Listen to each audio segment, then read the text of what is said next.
Hello friends, welcome to my YouTube channel Education Gyan Study. In this channel you will get all education related videos. So दोस्तों आज हम लोग इस video में जानने वाले हैं कि कैसे हम लोग एक सेंटेंस को प्रेजेंट में लिखेंगे, लेकिन उससे हमको फ्यूचर एक्शन का बोध होगा। जैसे कि हम वो सेंटेंस में इज एम आर का ही यूज करेंगे, लेकिन उससे हमको पता चलेगा कि ये काम प्रेजेंट में नहीं फ्यूचर में होने वाला है। ठीक है, तो चलिए वीडियो को शुरू करते हैं। So stay watching, keep learning. तो यहाँ पर इस तरह के सेंटेंस में सबसे पहले मुझे समझना पड़ेगा कि इसका स्ट्रक्चर क्या होता है। तो टोटल मैं आपको 4 स्ट्रक्चर बताने वाला हूँ। एक होता है अफर्मेटिव सेंटेंस, एक होता है नेगेटिव, एक होता है अफर्मेटिव सेंटेंस, और एक होता है नेगेटिव सेंटेंस, और एक होता है नेगेटिव इंट्रोगेटिव सेंटेंस, और एक होता है इंट्रोगेटिव सेंटेंस। तो मैं आपको ये चारों स्ट्रक्चर बताने वाला हूँ। तो अफर्मेटिव सेंटेंस का मतलब होता है कि मुझे वो सेंटेंस से पॉजिटिव सेंस का मीनिंग मिल रहा है। जैसे यहाँ पर इस तरह सेंटेंस का स्ट्रक्चर होता है सब्जेक्ट मतलब कर्ता, जो इसका हिंदी होता है plus is am are. Is कहाँ लगता है, एम कहाँ लगता है, आर कहाँ लगता है, ये आप तो जानते ही होंगे। ये लगाना है प्लस इन्फिनेटिव का मतलब होता है जो वर्ब के आगे हम टू लगा देते हैं, जैसे टू गो, टू प्ले, इस तरह के जो वर्ब होते हैं उसको हम इन्फिनेटिव बोलते हैं। और अगर हमको यहाँ से टू हटा देंगे तो इसको हम बोलते हैं बेयर इन्फिनेटिव। ये आपको नॉन फाइनाइट चैप्टर में आप ये पढ़े भी होंगे, अगर नहीं पढ़े होंगे तो मैं इसका प्लेलिस्ट भी आगे लाऊंगा। तो इसको टू प्लस वर्ब को हम इन्फिनेटिव बोलते हैं, और विदाउट टू अगर सिर्फ केवल वर्ब लिखा हुआ तो उसको हम बेयर इन्फिनेटिव बोलते हैं। ठीक है, तो ये देखिए मुझे सेंटेंस यहाँ पर लिखा हुआ एक सेंटेंस, मुझे जयपुर जाना है, मतलब ये जयपुर मुझे जाना है, इसमें तो फ्यूचर एक्शन का बोझ हो रहा है, मतलब वो जयपुर अभी गया नहीं है, वो जयपुर जाएगा, तो इससे फ्यूचर एक्शन का बोझ हो रहा है। तो इसमें हम क्या लिखेंगे, आई के साथ एम लगता है, आई एम। देखिए subject plus is am are में ईज हो गया, इसका दोनों काम खत्म हो गया। अब मुझे काम आता है किसका, इन्फिनेटिव का। तो यहाँ पर क्या है, जाना, यहाँ वर्ब क्या है, जाना, तो जाना का क्या होता है, गो। लेकिन यहाँ पर लिखा हुआ है कि मुझे टू प्लस वर्ब लगाना है, तो क्या होगा, आई एम टू गो, और जयपुर का टू जयपुर। कहाँ जाना है, टू जयपुर। अगर लिखा रहता मुझे मुंबई जाना है तो I am to go to Mumbai, I am to go to Delhi, कुछ भी हो सकता था। और देखिए यहीं अगर नेगेटिव सेंटेंस का बात हो जाएगा कि मुझे जयपुर नहीं जाना है, तो इसका स्ट्रक्चर पहले मैं आपको इसका स्ट्रक्चर बता देना चाहता हूँ। इसका स्ट्रक्चर में क्या होता है, तो देखिए नेगेटिव सेंटेंस का स्ट्रक्चर क्या होता है। देखिए नेगेटिव सेंटेंस में कुछ नहीं होता है, यहाँ पर बस जहाँ पर जो सब्जेक्ट है उसके जगह सब्जेक्ट होगा प्लस ईज एम आर, जो एफर्मेटिव में था वही होगा, बस इसमें ईज एम आर के बाद बस नॉट जुड़ जाएगा, बाकी पूरा सेम चलेगा, कुछ इसमें डिफरेंस नहीं होगा।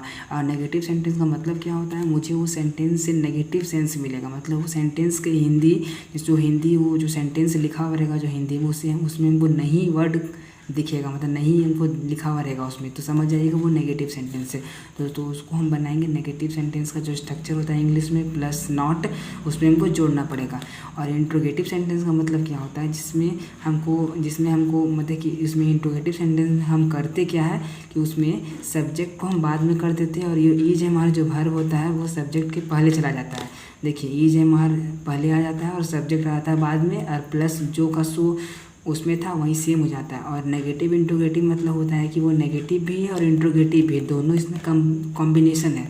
तो इस तरह के स्ट्रक्चर कैसे होते हैं कि जो नेगेटिव सेंटेंस का जो स्ट्रक्चर होता है ईज एम आर और subject plus is am are जो इसमें होता है, और अफर्मेटिव में भी नहीं होता है लेकिन उसमें नॉट नहीं होता है, मैंने आपको भी कुछ देर पहले बताया।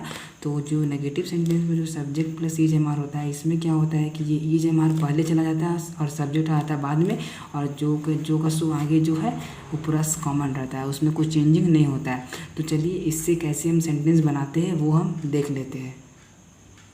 तो देखिए जैसे यहाँ लिखा हुआ है कि मुझे जयपुर नहीं जाना है, तो मैंने आपको क्या बताया है, सेंटेंस का स्ट्रक्चर सेम होगा, बस वर्ब के बाद नॉट जुड़ जाएगा। तो I am not to go to Jaipur, उसी तरह I am not to go to Mumbai, इस तरह हो जाएगा। और क्या मुझे जयपुर जाना है, इसमें मुझे क्वेश्चन पूछ रहा है क्या मुझे जयपुर जाना है, मतलब इसका हाँ या ना में जवाब मुझे मिलेगा, उसे हम इंट्रोगेटिव सेंटेंस बोलते हैं। इसमें सही एक बात याद रखें, लास्ट में आपको क्वेश्चन मार्क लगाना है दोनों में, यहाँ पर भी यहाँ पर भी। तो इसमें क्या होता है, मैंने आपको बताया कि सब्जेक्ट चला जाता है बाद में, और वर्ब आ जाता है पहले, तो am I to go to Jaipur. और ये है नेगेटिव इंट्रोगेटिव सेंटेंस। इसका मतलब हुआ कि इसमें नेगेटिव सेंस भी आ रहा है और इसमें इंट्रोगेटिव सेंस दोनों आ रहा है। क्या मुझे जयपुर नहीं जाना है? तो इसमें मैं आपको क्या बताया कि जो नेगेटिव जो नेगेटिव जो सेंटेंस होता है उसमें क्या, इसको बस आगे कर देना, इसको कर देना बाद में, और जो का सो आगे का लिख देना। देखिए am I not to go to Jaipur, आप दोनों में अंतर देख सकते हैं। नॉट के बाद सब सेम है, बस इसके पहले बस 2 वर्ड में केवल डिफरेंस है, ठीक है। और उसी तरह एक और यहाँ पर हम वर्ड देख लेते हैं। उसने मेरे लिए कुछ किताबें लानी है, उसे मेरे लिए कुछ किताबें लानी है। तो लाना का क्या होता है? ब्रिंग, ये वर्ब हो गया। अब देखिए उसे का इंग्लिश क्या होता है? उसे का इंग्लिश होता है ही। यहाँ पर लड़का की बात हो रहा है इसीलिए यहाँ पर है मैंने ही लिखा। तो ही इससे क्या लगता है? He is to bring some books, कुछ किताबें है ना कि किताब है। किताब रहता है तो बुक लिखते, किताबें मतलब प्लूरल हो गया, मुझे बुक्स लिखना पड़ेगा। He is to bring some books for me, ये प्रीपोजिशन होता है। प्रीपोजिशन हमेशा फॉर मी इसमें होगा, ठीक है। और अगर नेगेटिव रहेगा तो इसके पास बस नॉट लगा देना, ही इज़ नॉट, बाकी आगे सब सेम। और इंट्रोगेटिव रहेगा तो ईज कर देना पहले, ही कर देना बाद में, बाकी आगे सब सेम।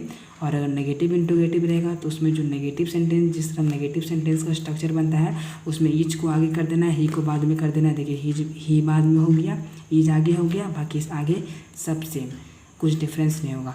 और जैसा कि वीडियो के थंबनेल में आप देख रहे होंगे, यहाँ पर लिखा हुआ है कि वह मुझसे प्यार करने वाली है। इसका इंग्लिश क्या होगा? तो इसका इंग्लिश होगा she is to love with me. मतलब वह मुझसे प्यार करने वाली है, वह मतलब लड़की होगी, कोई लड़की कोई लड़का से प्यार करने वाली है, तो वह का क्या होता है? She is to love with me. तो ये मैंने आपको लिख के नहीं दिखाया, ये मैंने बस आपको बोल दिया। तो थैंक्स फॉर वॉचिंग।